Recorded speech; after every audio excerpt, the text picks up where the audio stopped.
வணக்கம் நண்பர்களே. இந்த பதிவில் நம்ம என்ன பார்க்க போகிறோம் அப்படின்னா, ஏற்கனவே ஈரான் மற்றும் இஸ்ரேல் அமெரிக்காவுக்கு இடையில் நடக்கக்கூடிய இந்த போரானது மார்க்கெட்டில் மிகப்பெரிய தாக்கத்தை ஏற்படுத்திக்கிட்டு இருக்கு. இப்போது அவங்களோட போரோட நிலைமை என்ன, இது நம்மளோட இந்தியன் மார்க்கெட்டில் எந்த மாதிரியான தாக்கத்தை ஏற்படுத்த போகுது அப்படிங்கிறது தான் இந்த பதிவில் நம்ம பார்க்க போகிறோம்.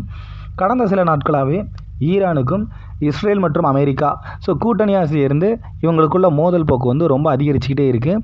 இப்போ இந்த மோதலோட உச்சகட்டமாக என்ன பண்ணாங்க அப்படின்னா, தாக்குதல்கள் வந்து வான்வெளி தாக்குதல்கள் வந்து அதிகமாக நடந்துக்கிட்டே இருந்தது. இதில் கடைசியில் ஈரானோட தலைவர் கமேனியை கொல்லவும் செஞ்சிட்டாங்க. இதனால் மார்க்கெட்டில் கண்டிப்பாக இம்பேக்ட் இருக்குமான்னு கேட்டிங்கன்னா நிச்சயமாக இருக்கும். ஏன்னா அமெரிக்காவும் இதில் சம்மந்தப்பட்டிருக்கு.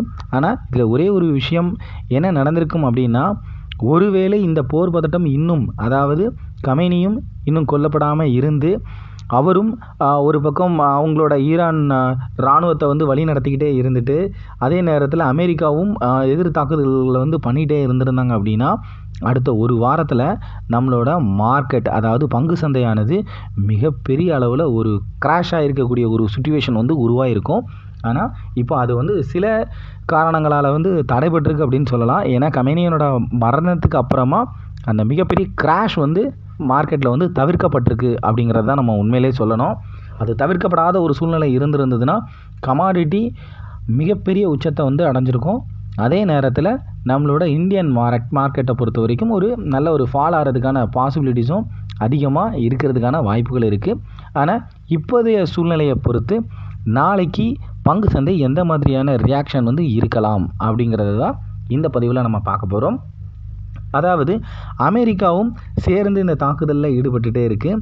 இப்போது அமெரிக்காவோட டாலர் வந்து வலுவாச்சு அப்படின்னா இந்தியன் மார்க்கெட் வந்து நெகட்டிவ் ஆகிறதுக்கான வாய்ப்புகள் ரொம்ப அதிகமாகவே இருக்குது. அது மட்டும் இல்லாமல் ஜியோ பொலிட்டிக்கல் ப்ரெஷர் இருக்கிறதுனால நம்மளோட நார்மல் நிஃப்டி மார்க்கெட் ஓப்பன் ஆகும்போதே ஒரு நெகட்டிவில் ஓப்பன் ஆகிறதுக்கான சான்சஸ் அதிகமாக இருக்குது.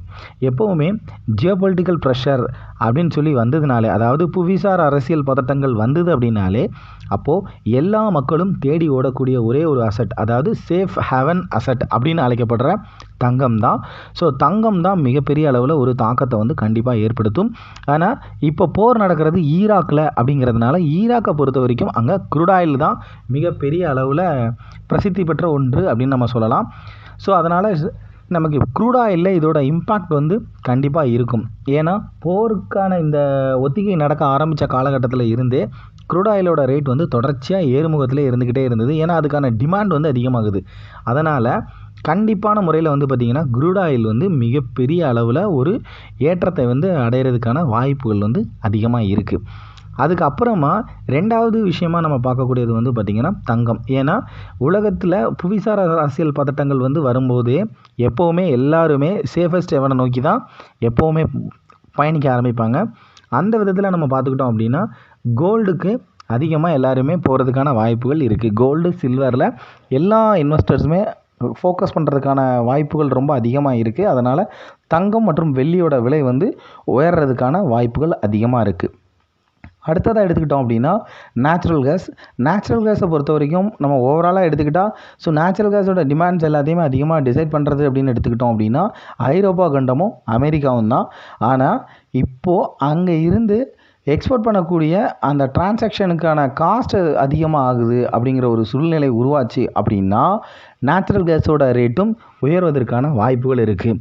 ஆனால் இது எல்லாமே இப்போது கமேனியோட மரணத்திற்கு அப்புறமா, ஏன்னா ஈரான் அடுத்த கட்ட நடவடிக்கைகள் என்ன எடுக்க போகிறாங்க அப்படிங்கிறத பொறுத்து தான் இதோட கமாடிட்டியோட நகர்வுகளும் சரி, இந்தியன் மார்க்கெட்டோட நகர்வுகளும் நிறைய விதத்தில் வந்து மாறுபடலாம்.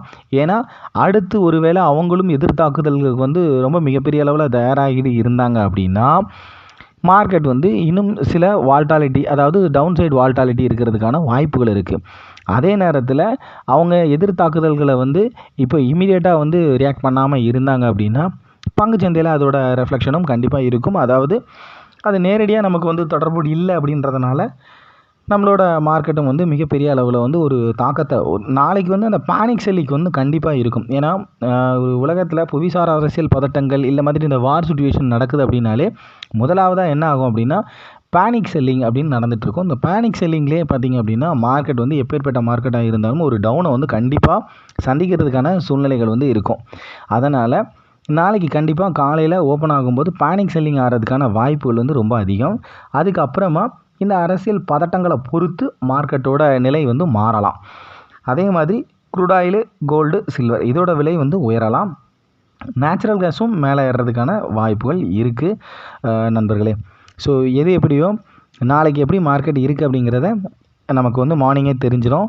ஸோ ஒருவேளை இந்த அரசியல் பதட்டங்கள் வந்து குறைஞ்சிது அப்படின்னா மார்க்கெட் வந்து எந்த அளவுக்கு ஒரு சரிவை சந்திச்சுச்சோ அதே அளவுக்கு சரிவை வந்து அப்படியே நிவர்த்தி பண்ணி மார்க்கெட் வந்து மறுபடி மேலே வர்றதுக்கான சான்சஸ் இருக்குது. ஆனால் ஒருவேளை இந்த அரசியல் பதட்டங்கள் வந்து இனி வரும் காலங்களில் கூடிச்சுன்னா மட்டும்தான், அதாவது இந்த பேனிக் செல்லிங் நடந்தது அப்படின்னா மார்க்கெட்டுகள் வந்து நம்மளோட இந்திய பங்குச்சந்தையும் சரிவறதுக்கான வாய்ப்புகளும் இருக்குது நண்பர்களே. எது எப்படியோ வரும் காலங்களில் நம்ம அதை என்ன மாதிரி போகுது அப்படிங்கிறத தொடர்ந்து கவனிக்கலாம்.